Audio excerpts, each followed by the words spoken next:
ہمارا new year یا پھر اس طرح کے سالوں کا استقبال کرنا یا ان کے جانے کا غم منانا اس کی کوئی اصل نہیں ہے۔ یہ سال کا آخری گھنٹہ برادران ملت اسلامیہ، خواہران ملت اسلامیہ، حاضرین اجلاس، خصوصیت کے ساتھ فخر الاساتذہ، استاذ الاساتذہ حضرت العلامہ مفتی زبیر احمد صاحب قبلہ مصباحی ادام اللہ اقبالہ، اور دور دراز سے اس محفل میں شریک تمام اہل سنت و جماعت، السلام علیکم ورحمۃ اللہ وبرکاتہ۔ الحمد للہ وکفا وسلام علی حبیبہ المصطفیٰ، اما بعد فاعوذ باللہ من الشیطان الرجیم، بسم اللہ الرحمن الرحیم، والضحى واللیل اذا سجا ما ودعك ربك وما قلى وللآخرة خیر لك من الاولى، صدق اللہ مولانا العظیم۔ بارگاہ رسالت مآب صلی اللہ علیہ وسلم میں درود پاک کا ہدیہ پیش کریں۔ اللہم صلی علی سیدنا و مولانا محمد معدن الجود والکرم وآلہ واصحابہ الکرام وابنہ الکریم وبارک وسلم صلاة دائمة سرمدا ابدا۔ ہمیں یہ پتہ ہے، جیسے کہ خبر دی گئی ہے، آپ حضرات یہاں پر عشاء کی نماز سے بیٹھے ہوئے انتظار کر رہے ہیں، اسی لیے ہم بھی آپ کے سامنے کھڑے ہو کر بیان کرنے کو ترجیح دیتے ہیں کہ بہت سارے اس میں سننے کم اور دیکھنے زیادہ آتے ہیں، تو جس طرح کی بھی جس کی بھی جیسی نیت ہو، لیکن ایک بات ہے میرے عزیزوں، 2023 کا آخری گھنٹہ چل رہا ہے، اور اس آخری گھنٹے میں ہم اپنے رب کی یاد کر رہے ہیں اور اس کے حبیب کا ذکر کر رہے ہیں، اور یہی مسلمانوں کی علامت بھی ہو کہ ہم اپنی زندگی کی ابتدا جو کرتے ہیں وہ اللہ اکبر سے کرتے ہیں۔ آپ کو پتہ ہے جب ہم پیدا ہوئے تھے ہمارے کانوں میں سب سے پہلے آواز کیا آئی؟ اللہ اکبر۔ کسی بھی مولوی صاحب نے ہمارے کانوں میں آواز دی ہوگی، اذان تو ہر بچے کو دی جاتی ہے، اللہ اکبر سے ہماری زندگی شروع ہوئی ہے، اور جب انتقال ہو جائے، جنازہ تیار کر کے لایا جائے، امام کے سامنے رکھا جائے، امام سب سے پہلے ہاتھ باندھتے ہوئے کیا کہتا ہے؟ اللہ اکبر، یعنی زندگی ختم بھی ہو گئی ہے، اللہ اکبر۔ یہ ایک بہت بڑا میسج ہے کہ مسلمان جب دنیا میں آیا ہے تو یہ کہتے ہوئے اللہ سب سے بڑا ہے، اور جائے گا بھی تو یہ اعلان کرتے ہوئے کہ اللہ سب سے بڑا ہے۔ ہمارا نیو ایئر یا پھر اس طرح کے سالوں کا استقبال کرنا یا ان کے جانے کا غم منانا اس کی کوئی اصل نہیں ہے۔ یہ سال کا آخری گھنٹہ ہم تو صرف اس لیے یہاں پر جمع ہیں کہ غیروں نے لوگوں میں ایک عجیب مزاج بنا دیا ہے کہ اس کو سیلیبریٹ کیا جائے گا، اور کیسے سیلیبریٹ کیا جائے گا؟ شراب کے نشے میں دھت ہو کر ساحل سمندر اور دیگر علاقوں پر آج پارٹیاں اور وہاں پر نشے کی محفلیں سجائی جاتی ہیں۔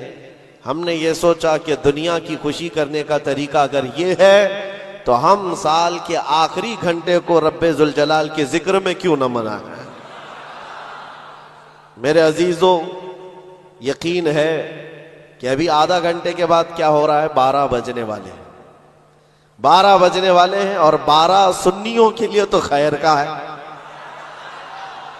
انشاءاللہ العزیز اس 12 کے بعد آنے والا جو سال ہوگا کفار و مشرکین کے 12 ضرور بجائیں۔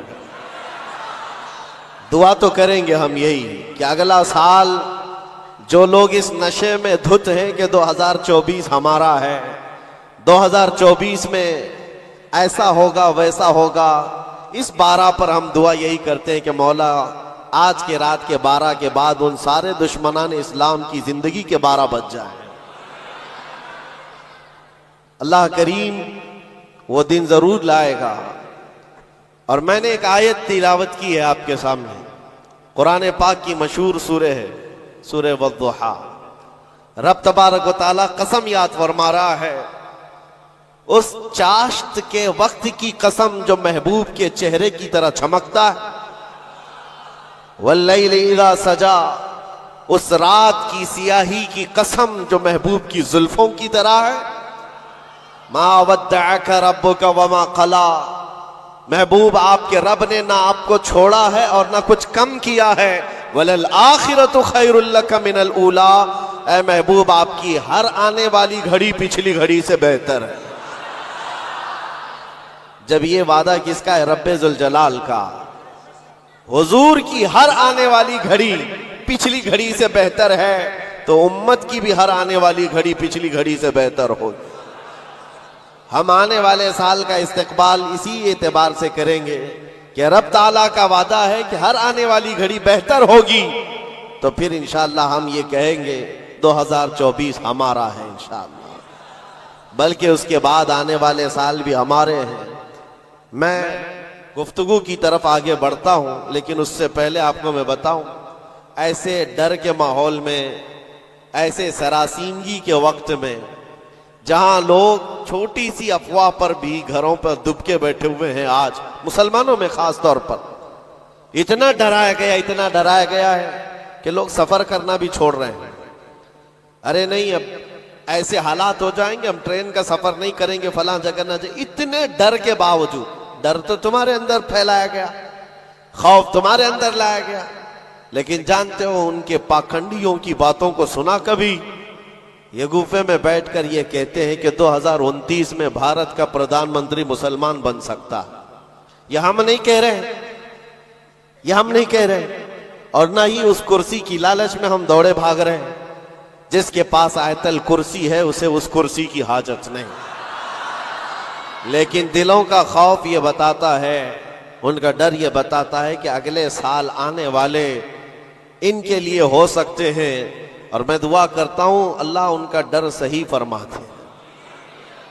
عزیزان گرامی وقار، ہر آنے والا دن تمہارے لیے بہتر ہے، لیکن شرط ہے، ایک ہی شرط ہے، کیونکہ رب تعالیٰ نے فرمایا وَلَا تَهِنُوا وَلَا تَحْزَنُوا وَأَنْتُمُ الْأَعْلَوْنَ، گھبراؤ مت، بے قرار مت ہو، تم سب سے زیادہ کامیاب رہو گے ان کنتم مؤمنین۔ شرط یہ ہے کہ تم میرے نبی کی غلامی میں آ جاؤ، ایمان والے ہو جاؤ، تب پھر تمہارے لیے ہر آنے والی گھڑی بہتر ہے، ہر آنے والی گھڑی پچھلی گھڑی سے بہتر ہے۔ شرط یہ ہے کہ ایمان کی زندگی آ جائے تمہارے، اور ایمان نہ ہو، ایمان کسے کہتے ہیں سب کو پتا ہے، حدیث رسول ہے، میرے آقا صلی اللہ علیہ وسلم نے فرمایا لا یؤمن احدکم حتی اکون احب الیہ من والدہ وولدہ والناس اجمعین، تم میں سے اس وقت تک کوئی مومن نہیں ہو سکتا کامل جب تک کہ وہ اپنے ماں باپ، اولاد اور ساری دنیا سے زیادہ مجھ سے محبت نہ کرے۔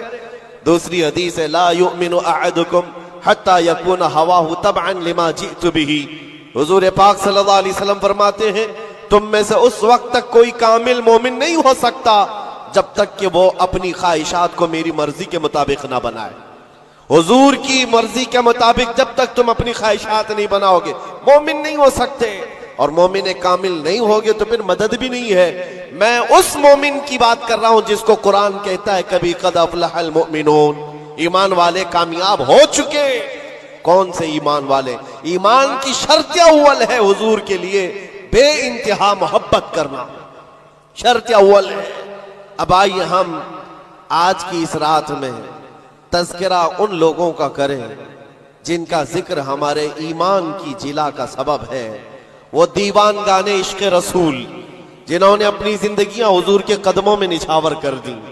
میں نے آج یہ سوچا کہ ان کی بارگاہوں میں خراج عقیدت پیش کرتے ہوئے جوانوں کے لیے مثال رکھو۔ آج کے نوجوان آئیڈیل کس کو سمجھیں گے؟ میرے عزیزو، دنیا آج بڑی بڑی اسکرینیں لگا کر مجرا کرنے والے ظالموں کے ناچ کو دیکھ رہی ہوگی، سٹنٹ کرنے والے ان کے سامنے ہیرو بن جاتے ہیں۔ میں آج آپ کو ان جیالوں کی بات رکھنا چاہتا ہوں جو حقیقت میں ہیرو ہیں، جو پوری دنیا کے لیے ہیرو ہیں۔ اس بطل جلیل کا ایک نام کافی ہے، خالد بن ولید۔ اس کی مثال دنیا لانے سے قاصر ہے۔ میرے عزیزوں، میری پوری گفتگو کا خلاصہ صرف اتنی بات پر ہوگا جو بریلی کے امام نے پکار کر کہا تھا، پھر کے گلی گلی تباہ، ٹھوکریں سب کی کھائی کیوں، دل کو جو عقل دے خدا تیری گلی سے جائے کیوں۔ آج جو گلی گلی گھوم رہے ہیں ان تک بھی پیغام پہنچاؤ، پھر کے گلی گلی تباہ، ٹھوکریں سب کی کھائے کیوں۔ آ جاؤ اس دربار میں، اس دربار کا جو سگ بھی ہو جاتا ہے، کتا بھی ہوتا ہے، وہ اپنے وقت کا مجدد بن کر کے یہ نعرہ لگاتا ہے، یہ نعرہ لگاتا ہے، اس گلی کا گدھا ہوں میں جس میں مانگتے تاجدار پھرتے ہیں۔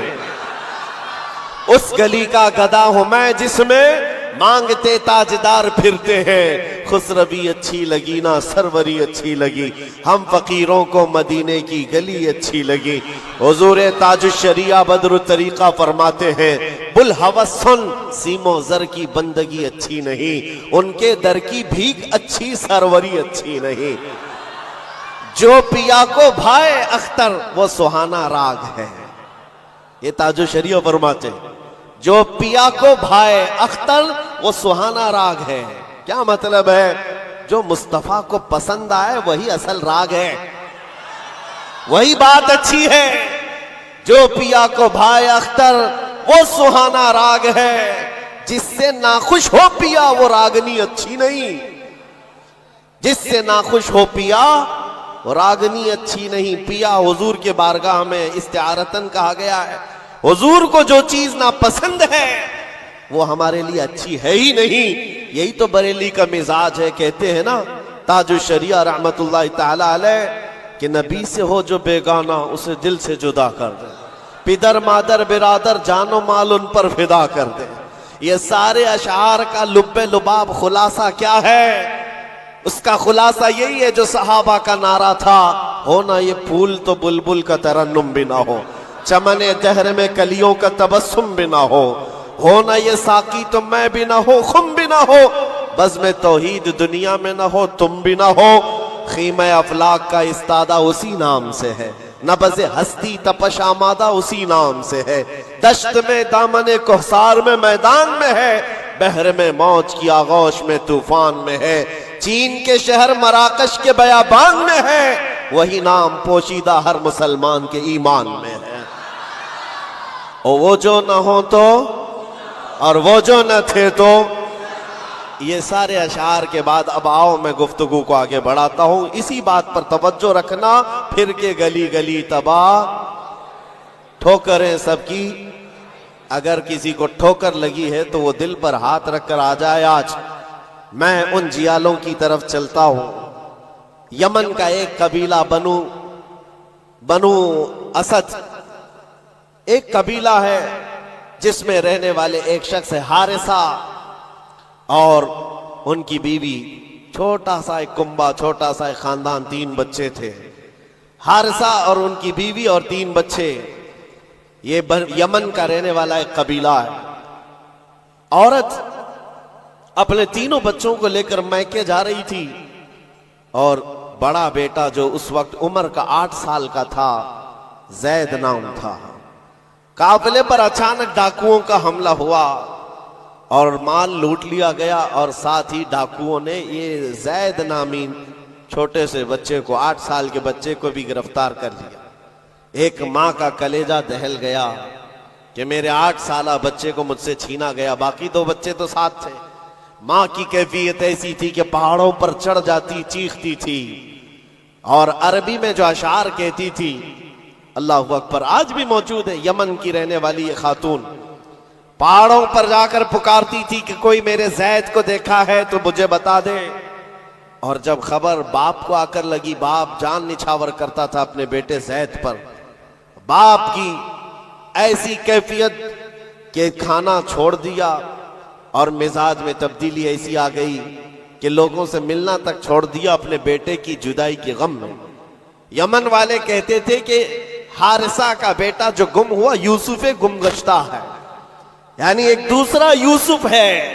جیسے حضرت یعقوب علیہ السلام کے بیٹے یوسف کی علیہ السلام کی دوری ہوئی تھی تو آپ نے غم کیا تھا، حارثہ نے اپنے بیٹے زید کی جدائی میں بہت رویا، اور وہ اشعار جو عربی میں لکھے جاتے تھے، یمن میں جب وہ اشعار پڑھتے تو اپنے جو دشمن ہوتے وہ بھی رو پڑتے تھے۔ باپ کی جدائی کے غم کے اشعار لوگوں کو رلاتے تھے۔ زمانہ گزر گیا، اب ڈاکوؤں نے اس زید کا کیا کیا تھا، کچھ سال اپنے پاس رکھا، اور عکاظ کے میلے میں مکہ کے قریب ایک میلہ لگتا تھا، اور اس میلے میں لا کر زید کو غلام بنا کر بیچ دیا۔ جب بیچا تو یہ زید غلام بن کر کے کس کے حوالے آیا؟ خدیجہ بنت خویلد، ام المومنین حضرت خدیجہ رضی اللہ تعالیٰ عنہا کے گھر، حضرت حکیم بن حزام کے ذریعے سے۔ جب یہ غلام حضرت خدیجہ کے گھر آیا تو اس وقت 15-16 سال کی عمر تھی۔ پہلی نظر مصطفیٰ کریم کی پڑی تھی۔ رسول رحمت صلی اللہ تعالیٰ علیہ وسلم نے حضرت خدیجہ کے گھر اس نوجوان کو دیکھا، ادب میں کامل تھا، گفتگو کے سلیقے اچھے تھے، لوگوں سے ملاقات کے طور طریقے بتاتے، بڑا خاندانی آدمی۔ جب یہ پہلی نظر میرے مصطفیٰ کریم صلی اللہ علیہ وسلم کی پڑی تو ام المومنین خدیجہ سے کہا، میرے آقا نے اگر آپ بہتر سمجھیں تو یہ غلام میرے حوالے کر دیں۔ کیا قسمت ہے جس کو خود رسول اللہ خرید لیا۔ زید کو خرید لیا، بلکہ تحفتاً حضور کو دے دیا گیا۔ غلامی کا دور ہے۔ زید یہی وہ حارثہ کے بیٹے ہیں، نبی مکرم صلی اللہ تعالیٰ علیہ وسلم کے حوالے آ گئے، دن رات مصطفیٰ کریم کے ساتھ گزر رہے ہیں۔ تربیت بھی کسی نے؟ سرور انبیاء نے کی، اور نوجوان کے طور طریقے ایسے۔ میرے عزیزو، آپ کو پتا ہے یہ وہ زید ہے جس کے بارے میں آپ کو بتاؤں۔ حضور پاک صلی اللہ تعالیٰ علیہ وسلم کے چند دنوں کے بعد مکہ میں مشہور ہو گئے، محمد صلی اللہ تعالیٰ علیہ وسلم کا اگر کوئی محبوب ہے تو وہ زید ہے۔ حضرت ابو بکر صدیق رضی اللہ تعالیٰ عنہ بھی اس بارے میں فرماتے کہ زید کو جو قرابت تھی اس پر مجھے رشک تھا حضور اکرم صلی اللہ علیہ وسلم کا۔ اب زمانہ بیتتا گیا، زید کے گھر چھوٹے، خاندان چھوٹا، ماں چھوٹی، باپ چھوٹے، غلامی کا دور چل رہا ہے۔ ایک بار حج کے لیے ایک قبیلہ یمن سے آیا ہوا تھا، اور یمن والے حج کرنے کے بعد وہ اشعار سنا رہے تھے جو حارثہ زید کے باپ نے لکھے تھے اشعار، اور رلا رہے تھے۔ وہاں جب یہ قبیلہ یمن کے وہ اشعار پڑھ کر کے سنا رہا تھا، یہی زید وہاں سے گزر رہے تھے۔ یمن والوں نے دیکھا، پہلی نظر میں پہچان لیا، یہ وہ زید ہے جس کا باپ پورے یمن کو رلاتا ہے اس کی جدائی میں۔ یہ مکہ حرم کعبہ کے پاس کیا کر رہا ہے؟ لوگوں سے پوچھا کون ہے، لوگوں سے پوچھ کر کے زید کو بلایا گیا، پوچھا تمہارا نام؟ کا زید، باپ کا نام حارثہ۔ لوگوں نے کہا تجھے پتا بھی ہے تیری ماں کا کیا حال ہے، تیرے باپ کا کیا حال ہے؟ تیری ماں روز پہاڑوں پر چڑھ جاتی ہے، آسمان کو پکارتی ہے کہ آسمان بتا میرا زید زندہ ہے تو میں جینے کی تمنا رکھوں۔ باپ تیرا اشعار لکھ کر کے یمن کو رلاتا ہے۔ زید نے کہا کہ ہو سکتا ہے، لیکن جاؤ، اگر میرے ماں باپ اس غم میں روتے ہیں تو ان کو میرا سلام کہنا، اور یوں کہنا کہ انہیں گم گشتہ اونٹ کی طرح مجھے تلاش نہ کرے، اس لیے کہ ان کا زید ان کی گود سے کئی بہتر گود میں ہے۔ یمن والوں کو یہ جواب دے کر بھیج دیا۔ گم شدہ کوئی بچہ اپنے ماں باپ کی خبر پالے تو کیا ہونا چاہیے، لیکن یہاں کیفیت بدلی ہوئی ہے، یہاں کیفیت بدلی ہوئی ہے۔ حضور پاک صلی اللہ تعالیٰ علیہ وسلم کی اس غلامی میں دن رات گزرتے رہے، شب و روز گزرتے رہے۔ میرے عزیزو، جس کو ہو درد کا مزہ ناز دوا اٹھائے۔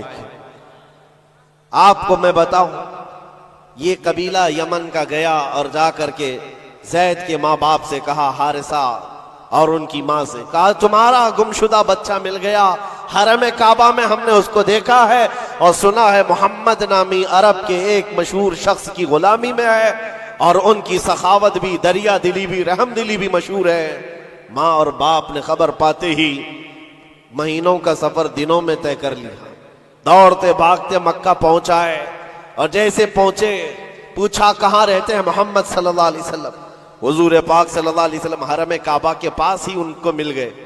ماں اتنا روئی، باپ اتنا روئے حضور پاک صلی اللہ علیہ وسلم کو ان پر ترس آ گیا. پوچھا کیا بات ہے؟ کہا ہمارا بچہ گم ہوا تھا, سالوں بیت گئے, اب تک ہم نے کھانے کا مزہ نہیں چکھا, اور ہم سب کی زندگی ایسی ویران سی لگتی ہے کہ اس کے بغیر زندگی میں اندھیرا ہے. پوچھا حضور نے کون ہے تمہارا بچہ؟ کہا اس کا نام زید ہے اور سنا ہے وہ آپ کی غلامی میں. حضور پاک صلی اللہ علیہ وسلم نے فرمایا زید تم ماں باپ ہو زید کے؟ کہا ہاں, اگر آپ مناسب فرما سمجھیں تو ہمیں ہمارا زید لوٹا دیں. آپ اللہ کی طرف سے سنا گیا ہے بڑا رحم دل رکھتے ہیں, ہمارے لیے اپنا زید لوٹا دیں. حضور پاک صلی اللہ علیہ وسلم نے کہا میں کسی کے باپ اور کسی کی ماں سے اس کے بچے کو الگ نہیں کرنا چاہتا, لیکن پھر بھی یہ فیصلہ میں زید کے اوپر چھوڑتا ہوں. وہ چاہے تو مجھ سے آزادی لے لے, بغیر کسی رقم کے, بغیر کسی فدیے کے غلامی سے آزاد کرتا ہوں اور تم اسے لے جاؤ, اور اگر نہیں تو پھر اس کی مرضی جو ہو اس پر عمل کیا جائے. پھر ماں باپ کو لا کر کے زید کے سامنے کھڑا کیا جانا تھا. مورخین نے جو تاریخ لکھی ہے پڑھتے ہیں تو آنکھیں آپ دیدہ ہو جاتی ہیں. میرے عزیزو, رسول پاک صلی اللہ علیہ وسلم اپنے گھر یہ دونوں ماں باپ کو جو بچھڑے ہوئے بچے کی جدائی میں روتے ہوئے آئے تھے, چچا بھی ساتھ تھا, حضور اپنے گھر لے آئے, اور اس کے بعد زید اپنے کاموں میں مصروف تھے. بلایا زید ادھر آ جاؤ. آئے زید, جیسی پہلی نظر پڑی باپ پر ماں پر, کیا کیفیت ہونی چاہیے؟ برسوں کا بچھڑا ہوا بچہ ہے, برسوں سے دور رہنے والا, ماں باپ کی محبت میں یہ جدائی کے غم برداشت کرنے والا. ایک نظر اٹھائی, پھر نظر جھکا لی اور سرور کائنات کی طرف دیکھنے لگے. میرے آقا نے پوچھا زید تم جانتے ہو ان کو؟ کہا ہاں یا رسول اللہ, یہ میرے باپ ہیں, یہ میرے چاچا ہیں, یہ میری ماں ہیں. حضور نے پوچھا زید تو پھر ملتے کیوں نہیں؟ برسوں کے بچھڑے ہوئے ہو, پھر ان کے پاس جاتے کیوں نہیں؟ زید نے کہا یا رسول اللہ, آپ کے چہرے کو دیکھنے کے بعد پھر کسی کے چہرے کی طرف ہم نظر نہیں اٹھاتے. تیرے قدموں میں جو ہیں غیر کا منہ کیا دیکھے, کون نظروں میں جچے دیکھ کے تلوا تیرا. رسول پاک صلی اللہ علیہ وسلم نے فرمایا جاؤ زید مل لو, ماں سے مل لو, باپ سے مل لو. ماں نے کلیجے سے لگایا اور چومنا شروع کیا, باپ نے ماتھا چوما. یہ عجیب منظر تھا. بہت دیر گزر گئی ان کے لاڑو پیار کے اظہار کی. اس کے بعد رسول رحمت صلی اللہ علیہ وسلم نے فرمایا زید تمہارے ساتھ یہ حادثہ ہوا تھا, اتنے سالوں تم اپنے ماں باپ سے الگ رہے, اب فیصلہ تمہاری مرضی پر ہے, تم جہاں جانا چاہتے ہو جا سکتے ہو. یمن اپنے قبیلے جاؤ, اپنے خاندان, اپنی ماں اور اپنے باپ, اپنے بھائیوں کے پاس جاؤ. حضرت زید اس وقت کھڑے ہو کر کہتے ہیں مکہ والے یہ منظر دیکھنے کے لیے حضور کے گھر کے اطراف جمع ہو چکے ہیں, بہت سارے جمع ہیں. زید نے سب کو مخاطب کر کے کہا اے لوگو حاضرین مجلس, سب دیکھو یہ میری ماں ہے, یہ میرے باپ ہیں, یہ میرے چچا ہیں, لیکن سب کو گواہ بنا کر کہتا ہوں محمد عربی صلی اللہ علیہ وسلم کی غلامی 1000 آزادیوں سے افضل ہے. میں اپنی ماں کے پاس نہ جا سکتا ہوں, نہ باپ کے پاس جانا چاہتا ہوں, میں ہمیشہ اسی در کی غلامی میں رہنا چاہتا ہوں. ماں کہتی ہے بیٹا آزاد کر رہے ہیں تجھے محمد صلی اللہ علیہ وسلم, تجھے آزاد کر رہے ہیں. دنیا میں کسی کو آزاد کر دیا جائے اس وقت تو بہت بڑی نعمت سمجھی جاتی تھی, لیکن تم ہو کہ آزاد ہونا نہیں چاہتے. زید نے کہا 1000 باپ اور 1000 ماں مل کر جو اپنے بچوں پر شفقت نہیں کر سکتی وہ محمد رسول اللہ نے میرے ساتھ کیا. جیسے ہی حضرت زید کا یہ اعلان مکہ والوں نے سنا تو کیا رسول رحمت صلی اللہ تعالی علیہ وسلم نے ان کو چھوڑ دیا؟ آتا ہے فقیروں پہ انہیں پیار کچھ ایسا, خود بھیک دیں اور خود کہیں منگتے کا بھلا ہو. حضور رحمت صلی اللہ تعالی علیہ وسلم, رحمت عالم صلی اللہ علیہ وسلم زید کا ہاتھ پکڑ کر کے لے جاتے. کہاں لے کر کے آئے؟ حرم کعبہ کے پاس آئے. پورے مکہ والوں کو مخاطب کر کے کہا اے مکہ والوں گواہ رہنا, میں نے زید کو غلامی سے آزاد کیا اور آج کے بعد سے یہ میرا وارث ہے اور میں اس کا وارث.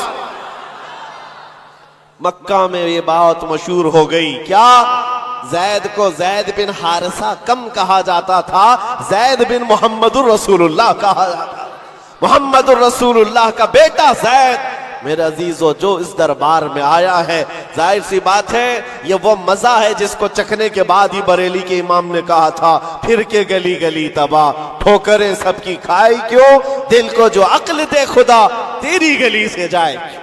حضور پاک کے دربار کا لطف جس نے اٹھا لیا ہے پھر وہ کسی اور دربار کی طرف منہ بھی نہیں کرتا۔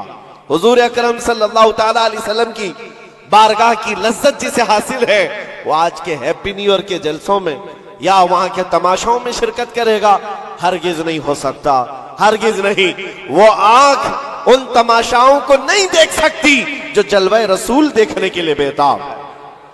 آج کی رات میرے عزیزو یہ لکھا جائے گا، تمہارے نامہ اعمال میں تو یہ لکھا ہی جا رہا ہے، دنیا کے جو جو حالات ابھی چل رہے ہیں وہ بھی لکھا جا رہا ہوگا کہ لوگ سال کا آخر حصہ کس طرح سے گزارتے ہیں، نئے سال کی ابتدا اور اس کا استقبال کس طرح کرتے ہیں۔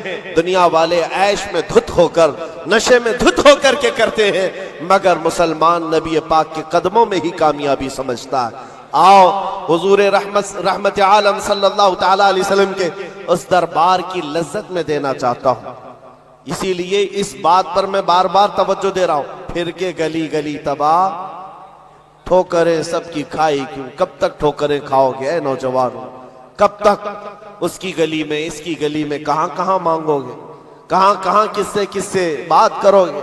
ایک گلی کی طرف آ جاؤ جو ہر گلی سے آزاد کرتی ہے۔ دوسروں کے منگتا بننے سے بہتر ہے آمینہ کے لال کے منگتا بن جائے، اس نبی پاک کی غلامی جو ہزار آزادیوں سے افضل ہے۔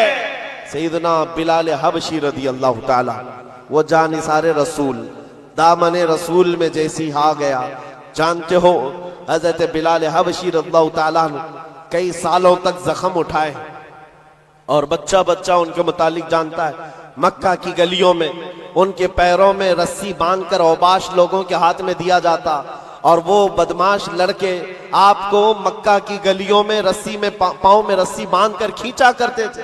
ان کی جسم پر، ان کی پیٹھ پر گرم سل رکھا جانا، دہکتے ہوئے انگاروں میں ان کو سلایا جانا، یہ سب روایتیں پتہ ہے آپ بلال حبشی کو۔ لیکن جو میں بات کہنے جا رہا ہوں، زمانہ بیت گیا، آپ تو حضور پاک کی غلامی میں آئے اور حضور پاک صلی اللہ علیہ وسلم کی وفات کے بعد صدیق اکبر کا زمانہ آیا، حضرت عمر کا زمانہ۔ میرے عزیزوں آپ کو ایک بات بتاؤں، جب مجلس امیر المومنین حضرت عمر فاروق رضی اللہ تعالیٰ عنہ میں حضرت بلال حاضر ہوتے، بلال ان کی کیفیت کیا تھی؟ وہ بھی مکہ کے ایک غلام تھے، حبشی غلام۔ حبشی غلام اس وقت مکہ میں حقارت سے دیکھتے تھے لوگ، کالے رنگ کا ہوتا ہے، چوڑی ناک کا ہوتا ہے، لیکن سیدنا بلال حبشی کی بات یہ ہے، امیر المومنین عمر ابن خطاب جس کے رعب و دبدبے کا حال یہ ہے قیصر و کسریٰ کی فوجیں تھر تھر کانپتی ہو، وہ امیر المومنین جس کے بو سے، جس کی صرف اور صرف ہوا سے، جس کی خوشبو سے شیطان راستہ بدل لیتا ہو۔ جب بلال حبشی ان کی محفل میں آتے تو کیا کہہ کر پکارتے جانتے ہو؟ یا سیدنا بلال، یا سیدنا بلال، اے ہمارے آقا بلال آئیے، اے ہمارے آقا بلال آئیے۔ حضرت بلال کہتے حضور یہ آپ کی زبان سے اچھا نہیں لگتا، میں غلام ہوں، مجھے غلام کہہ کر پکارے، آپ سیدنا کہتے۔ کون کہہ رہا ہے سیدنا؟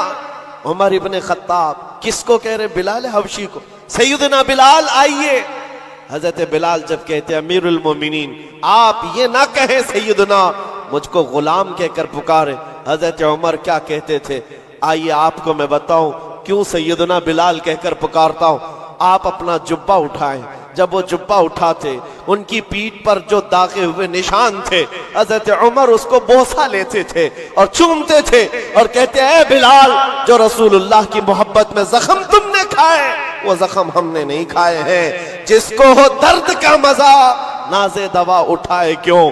عزیزان گرامی وقار، مقام و مرتبے میں وہی بلند تھا جو دربار رسالت و آپ کا اور اس گلی کا گدھا بن کر کے پوری زندگی گزارتا رہا۔ ایک دو نہیں کئی مثالیں آپ کو میں بتاؤں۔ ایک صحابی ہیں مصعب بن عمیر، یہ رسول پاک صلی اللہ تعالیٰ علیہ وسلم کے ایمبیسیڈر کہلاتے تھے، ترجمان رسول تھے، سفیر رسول تھے۔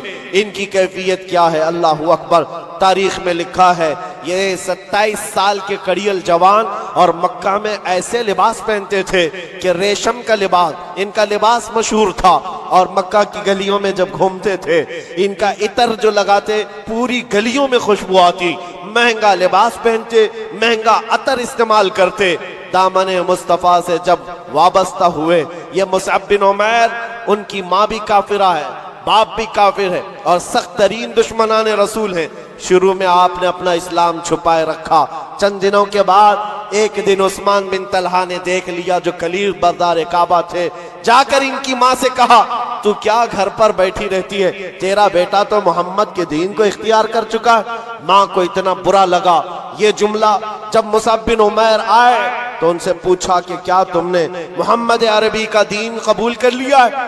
آپ نے برجستہ کہا ہاں، اس رسول پاک صلی اللہ علیہ وسلم کے دین میں داخل ہوا جو بندوں کی عبادت سے نکال کر خالق کی عبادت کی طرف لے جاتا ہے۔ آپ کا یہ جملہ ماں باپ کو شاک گزرا، مارنا شروع کیا، اتنا مارا زخمی کر دیا۔ اس کے بعد مصعب بن عمیر گھر سے نکلے، روز مار کھاتے تھے، روز اپنی ماں سے بھی اور اپنے باپ سے بھی کوڑے بھی کھاتے تھے۔ دربار رسول میں جب آتے تو زخمی حالت میں آتے، کپڑے بھی ان کے زخموں سے پھٹے ہوئے ہوتے۔ حضور پاک صلی اللہ علیہ وسلم نے فرمایا مصعب تم یہاں سے حبشہ چلے جاؤ، حبشہ ہجرت کر کے چلے جاؤ۔ ماں باپ وطن سب چھوڑ کر حبشہ کی طرف چلے گئے، چند مہینے وہاں رکے، واپس آئے، پھر دوبارہ حبشہ کی ہجرت کیا۔ نبی کریم صلی اللہ تعالیٰ علیہ وسلم کا یہ جانثار ہجرت پر ہجرت کرتا رہا۔ ایک وقت ایسا آیا تھا کہ نبی پاک صلی اللہ تعالیٰ علیہ وسلم نے مدینے ہجرت کرنے سے پہلے اپنا سفیر بنا کر کسی کو بھیجا تھا، تو مصعب بن عمیر تھے۔ مدینے آئے تھے، گلی گلی میں جاتے تھے، گھر گھر کو کھٹکھٹاتے تھے۔ ایک سال کے اندر 73 صحابہ کو مدینے کے وہ حضور کے پاک کی بارگاہ میں لا کر غلام بنا دیا تھا۔ نبی پاک صلی اللہ تعالیٰ علیہ وسلم کے دربار کے ایسے غلام بنائے، عام لوگ نہیں ہیں۔ سعد بن عبادہ، سعد بن معاذ، یہ انصار قبیلوں کے سرداروں کو اسلام پہنچانے والا وہ کڑیل جوان۔ میں بات کس لیے کر رہا ہوں سنو ذرا، زندگی تھوڑی سی مجھے بتانی ضروری ہے۔ وہ مصعب بن عمیر جو ریشم کا لباس پہنتا، جو مہنگے عود اور عطر استعمال کرتا، دامن مصطفیٰ میں آیا ہے، ہجرت پر ہجرت ہے، وطن چھوٹا ہے، کبھی حبشہ کے چکر، کبھی افریقہ کے چکر، اور اس کے بعد کبھی یثرب، یہاں پر آپ آ کر آباد ہوتے رہے۔ جب رسول پاک صلی اللہ تعالیٰ علیہ وسلم مدینے تشریف لائے تھے، اللہ اکبر، استقبال کرنے والوں میں سب سے آگے بڑھ کر مدینے والوں کو جو بتایا تھا کون تھا جانتے ہو آپ؟ حضور جب تشریف لا رہے تھے، مدینے آ رہے تھے، حضرت ابوبکر صدیق اپنا کرتا اٹھا کر کے لوگوں کے یعنی ہلا ہلا کر جھنڈا بنا کر بتا رہے تھے حضور پاک صلی اللہ تعالیٰ علیہ وسلم یہ میرے آقا ہیں۔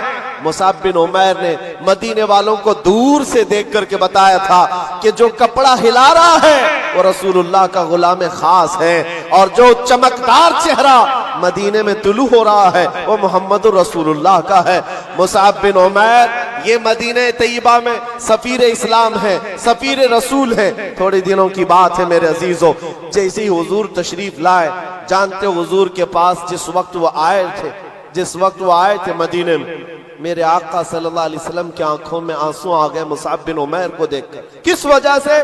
صحابہ کہتے ہیں مصعب بن عمیر کے پورے جسم میں پہننے کے لیے کوئی کپڑا نہیں تھا، ایک بکری کی کھال کو لپیٹ کر کے اس پر کانٹے لگا لیے تھے، بکری کی کھال، اور جگہ جگہ سے وہ بھی پھٹی ہوئی ہے، وہ پہن کر کے حضور کے بارگاہ میں آئے۔ میرے آقا صلی اللہ علیہ وسلم انہیں دیکھ کر رو پڑے، لوگوں سے کہا جانتے ہو یہ میرا مصعب، یہ مکہ کی گلیوں میں جب چلتا تھا اس کے عطر کی خوشبو پوری گلیوں میں ہوتی، سب سے مہنگا لباس پہنتا، ریشم کا لباس پہننے والا مصعب بن عمیر آج بکری کی ایک کھال میں اپنا جسم چھپا رہا ہے۔